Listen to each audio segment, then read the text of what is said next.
Go'sht mahsulotini sevib iste'mol qiluvchi insonlar xabardor bo'ling. Assalomu alaykum hurmatli tomoshabin, kanalimizga xush kelibsiz. Videodan to'liq xabardor bo'lishni istasangiz kanalimizga obuna bo'lib, videoroliklarimiz ostiga bir dona like va podpisatsiya tugmachalarini bosib qoldiring. Endi kam go'sht yeymizmi? Yana go'shtning narxi oshdi.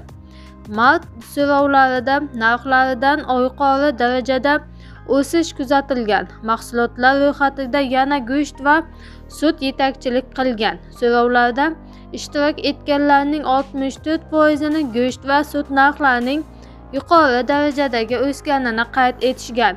Sezilgan inflyatsiya 14,3% ga pasaygan. -0,8% hududlar orasida eng yuqori darajada sezilgan inflyatsiya poytaxt Toshkentda kuzatilgan deyiladi xabarda.